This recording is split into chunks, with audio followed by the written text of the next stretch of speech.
l'éclairage, il était éclairé. Alors cette nature a été dupée par le diable, par l'entremise de la femme qui a désobéi. C'est ce qui fait que le péché est entré, l'homme a péché, la femme a désobéi. Maintenant, Dieu n'est pas resté là-bas, Dieu a restauré l'homme au travers de Yeshua, Jésus-Christ. Alors quand Jésus est venu, il est entré là où Dieu avait mis les deux chérubins pour empêcher que l'homme puisse faire entrer sa main et puis prendre l'arbre de la vie. Maintenant, l'arbre de la vie, c'est quoi? C'est la clé. Et ce n'est pas une personne qui entre, mais c'est la main qui entre. Mais la seule personne qui est entrée, c'est Jésus à la croix de Golgotha. Il a tout bousillé, il a récupéré pendant 3 jours en séjour de mort toutes les clés. On ne parle pas d'une clé. Et ce qui fait que beaucoup des hommes de Dieu, beaucoup de chrétiens fervents, ils prient, ils gênent, mais ils n'ont pas de clés, toutes les clés sont activées. Et ce qui fait que quelqu'un qui a certaines clés qui ne sont pas activées, vous allez remarquer que financièrement il est fauché, mais spirituellement il est fort. Or, nous devons, les deux choses doivent marcher ensemble. Sans finance, l'œuvre ne peut pas aller de l'avant. Donc nous devons avoir le royaume de l'excellence, nous devons avoir la parole de l'autorité, nous devons entrer dans notre excellence. Quand on parle de l'excellence, donc c'est la suprématie, donc nous marchons à la hauteur. Et les gens nous regardent, ils regardent quelque chose qui est supérieur par rapport à eux. Babylonien, Belshazzar qu'on appelle Daniel, il était à Babylone. Et ils ont remarqué, malgré leur science, parce que la Chaldée était le premier peuple dans le monde mystique, mais malgré cela, ils ont remarqué qu'il y avait un hébreu, un garçon qui s'appelait Daniel, mais il avait un esprit supérieur. Donc, nous, en tant que sacerdotal, ou des sacerdotaux, ou des prêtres, nous devons vraiment compter. Donc, un sacerdotal, c'est quelqu'un qui comprend d'abord son appel et il comprend sa position. Quelqu'un qui comprend son droit d'aînesse, qui suis-je, quelle est ma position par rapport à Christ. Parce que Jésus nous a donné tout, il nous a donné tout ce que j'ai fait, ce n'est que le minimum. Mais si vous croyez en moi, vous pouvez faire le maximum. Donc, pour entrer maintenant à ce maximum, nous devons comprendre maintenant les lois du ciel. Alors, pour comprendre les lois du ciel, on doit entrer maintenant dans cette école. C'est pour cela que Job devait passer par une école. Et cette école, Dieu est en train de l'initier pour lui faire montrer des choses que le monde ne peut pas voir, que les yeux ne peuvent pas voir, que les oreilles ne peuvent pas entendre. Donc, du moment où Job devait entrer, Job, il se croyait plus saint, beaucoup performant, parce qu'il avait les richesses, la femme, il faisait la repentance. Mais de l'autre côté, il était limité. Dieu voulait l'initier. Mais il ne savait pas que la personne qui était derrière son malheur était Lucifer, qu'on appelle l'astre brillant. Mais du moment où il a compris, malgré tout ce que je faisais, mais il y avait quelqu'un derrière qui était derrière mon malheur. Voilà ce que Job a fait. Il a dit, j'ai entendu parler de toi, mais aujourd'hui, mon œil t'a vu. Donc, cela veut dire que Job s'est repenti. C'est une façon de se repentir. Il s'est repenti, il a dit, maintenant je vois Dieu. Alors, du moment où il a vu Dieu, exactement. Qu'est-ce que cela veut dire? Dieu nous donne auparavant, il retire. Il veut maintenant que nous puissions maintenant créer nous-mêmes, parce qu'il nous a donné de la vertu. Il a créé l'homme, Dieu s'est retiré, il voulait que l'homme puisse maintenant faire quoi? Nommer maintenant toutes choses. Il a donné. Ce n'est pas Dieu qui a nommé des plantes, c'est Adam qui a nommé tout ce que nous voyons ici. Donc il avait cette vertu. Il y avait la semence de Dieu en lui. Maintenant cette semence était partie momentanément, mais cette semence est revenue par Christ. Donc Christ, Yeshua Hamashiach, c'est la clé primordiale pour dominer toutes les forteresses, toutes les dominations, toutes les autorités. N'en parlons même pas avec les démons. Les démons, ce sont les esprits les plus amoindris. Donc les autorités, et Jésus est au-dessus de tout. Et quand nous avons Christ, automatiquement nous avons une clé.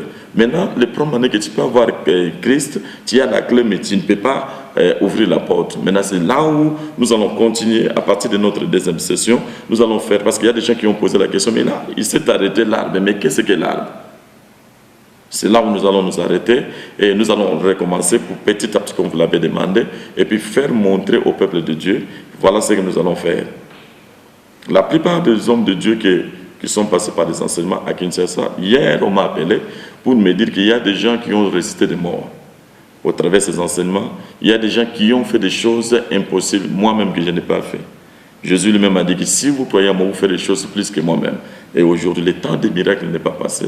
Donc, on a encore la possibilité de dominer, d'assujettir, d'anéantir, de donner des autorités, de donner des interdictions. Donc, on a ces pouvoirs-là. Comme Élie, on a dit, la Bible nous dit que Élie avait la même nature que nous. Il va parler, il va donner un décret. Il n'a pas donné de décret au nom de Dieu, mais il a dit si ce n'est pas mon nom. Parce qu'il avait cette ferme assurance que Dieu pouvait faire quelque chose, parce qu'il avait la sémence de Dieu en lui. Donc je crois, homme de Dieu, que cela est possible et faisable. Donc vraiment très bientôt, nous allons continuer avec cette séance. Et cette fois-là, j'aimerais rassurer à tous nos participants qu'on va aller très très doucement pour donner avec beaucoup de précision afin que tout le monde puisse en bénéficier. Au moins, si ça peut prendre quelque chose d'une semaine, cela peut aussi être beaucoup plus mieux. Parce que 7 jours, en tout cas, je crois qu'un élève... Alors, sur les sacerdoces, les sacerdoces en soi, c'est quoi? Vous avez parlé des sacrés. J'aimerais que cette explication-là, brève et succincte, puisse parvenir à nos téléspectateurs, ceux qui nous suivent, même superficiellement, qu'ils sachent de quoi il s'agissait. Les sacerdoces, c'est quoi? Les sacerdoces. Les mots, expliquez seulement les mots, parce que ici vous n'aurez pas suffisamment de temps pour... Oui, les mots sacerdoce, bien, nous voyons le mot sacré, et nous voyons sacrifice, et nous voyons sacrificateur.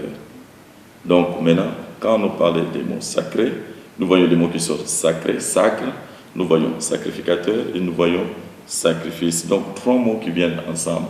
Alors qui donne des sacrifices? Alors dans les sacrifices, nous voyons l'Holocauste, nous voyons l'immolation et nous voyons des offrandes. Et dans les sacrificateurs, nous voyons les prêtres, et nous voyons les pasteurs, et nous voyons les serviteurs. Et maintenant, dans les sacrés, c'est quelque chose qui est saint, que tout le monde ne peut pas toucher. C'est seulement la personne qui est pure. Donc, les mots sacerdoce nous donnent naissance à ces 3 choses. Maintenant, qui peut maintenant toucher le sacerdoce? Le sacerdoce, c'est seulement quelqu'un qui est sacré, qui a été ordonné, consacré à cette mission pour entrer maintenant dans ce service. Comme notre Dieu est saint, nous devons être aussi saints. Alors, pour devenir saints, nous devons passer, il y a des principes. Et ces principes, nous devons passer par certaines formations. Et ces formations bibliques qui vont nous permettre. Et nous devons aussi passer par ce qu'on appelle l'ordination. Alors, quand tu es consacré, ordonné, maintenant tu peux aller en mission. Parce qu'un soldat qui ne s'est pas entraîné, automatiquement, quand il va entrer dans le champ de bataille, il va complètement décevoir son maître. Il va faire des scandales.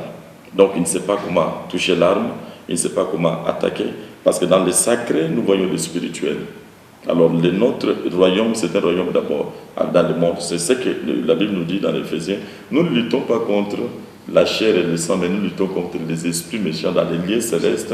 Et ces esprits-là, on ne les voit pas, mais on les sent. Ils œuvrent. Dieu a créé l'homme, et l'homme est sur la terre. Et Lucifer a été précipité, chassé par Dieu.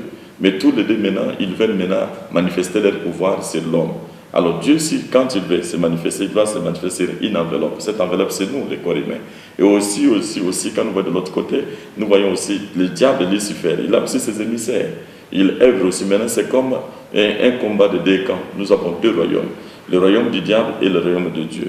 Maintenant, nous, les sacerdotaux, quelqu'un qui exerce une mission sacerdotale, donc c'est la prêtrise. Donc, automatiquement, il est en train de représenter Dieu. Alors, on ne peut pas représenter Dieu sur la terre aussi longtemps qu'on n'a pas le spirituel amour. Donc, c'est là on explique ce qu'on appelle les charnels, les corps.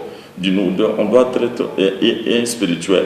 Du moment où nous devenons spirituels, automatiquement, on peut donner maintenant des sacrifices. Mais ces sacrifices doivent être saints, purs, éprouvés par le feu, pour que cela ait au moins de l'impact dans le monde. D'abord agréé par Dieu, et puis ça doit donner des effets.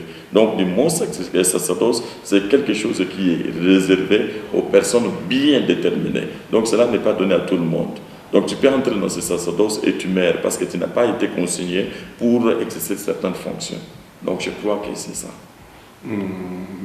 Merci beaucoup pour la réponse qui est claire. En tout cas, chers amis téléspectateurs, surtout chers serviteurs, vous qui avez l'habitude de suivre notre émission, vous qui nous encouragez par vos SMS souvent et qui nous appelez pour nous proposer les idées que vous avez pour la bonne marche de cette émission, vous suivez vous-même, tel qu'on vous a parlé avant la réception du rabbin sur ces plateaux.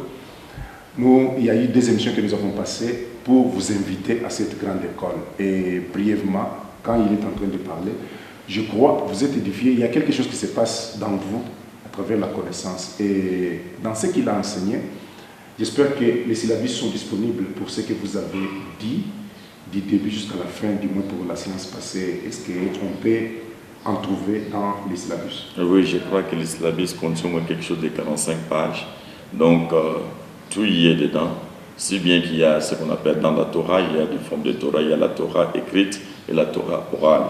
Donc, dans les syllabus, on a écrit, on peut comprendre, mais il y a certains détails qui sont dans le professeur lui-même, donc l'orateur, qui lui peut entrer dans la profondeur. Je crois que mais ceux qui ont participé, je crois qu'ils ont quand même eu le minimum jusqu'à la 22e page. C'est là où nous sommes arrêtés. Donc, dans la prochaine séance, je crois que nous allons commencer à partir de la 22e page jusqu'au 45e.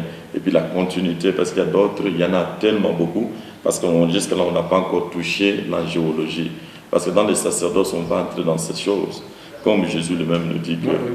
Veuillez reprendre les mots là, peut-être les gens, parce que ça se confond avec la géologie. L'angéologie. L'angéologie, donc il y a le mot ange. L'angéologie ou bien encore l'angelologie. L'angelologie. Ou l'angéologie. C'est qui parle des anges.